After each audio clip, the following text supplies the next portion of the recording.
प्रतिबंधित असलेला पान मसाला व सुगंधित तंबाखू गुटखा विक्री करणारा आरोपी जेरबंद.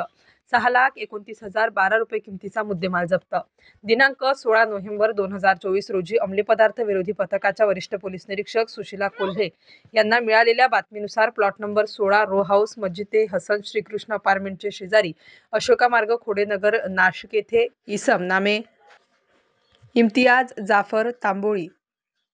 वय 38 वर्ष हा त्याच्या ताब्यातील वाहन क्रमांक MH5BL 2040 हिचेमध्ये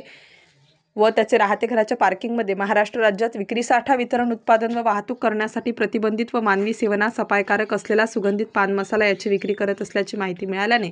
सदर आरोपी यास पथकातील अधिकारी व अंमलदार यांनी स्वतःचे कौशल्य वापरून शिताफीने पकडून त्याच्या ताब्यात 2,29,012 रुपये किमतीचा प्रतिबंधित व मानवी सेवनास अपायकारक असलेला सुगंधित पान मसाला विक्री करण्याच्या उद्देशाने कब्जात बाळगताना मिळून आल्याने सदरचा प्रतिबंधित असलेला पान मसाला व सुगंधित तंबाखू असा व वाहन असा एकूण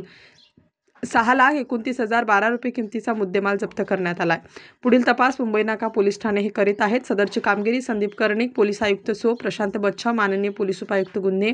माननीय श्री संदीप मिटके, सहाय्यक पोलीस आयुक्त गुन्हे यांच्या सूचना व मार्गदर्शनाप्रमाणे वरिष्ठ पोलीस निरीक्षक सुशीला कोल्हे, सहाय्यक पोलीस निरीक्षक सचिन चौधरी, सहाय्यक पोलीस निरीक्षक विशाल पाटील, सहाय्यक पोलीस उपनिरीक्षक रंजन बेंडाळे, सहाय्यक पोलीस उपनिरीक्षक देवकिसन गायकर, सहाय्यक पोलीस उपनिरीक्षक संजय ताजणे, पोलीस हवालदार भारत डंबाळे, पोलीस हवालदार बळवंत कोल्हे, पोलीस अंमलदार अनिरुद्ध येवले, पोलीस अंमलदार अविनाश फुलपगारे, पोलीस अंमलदार योगेश सानप,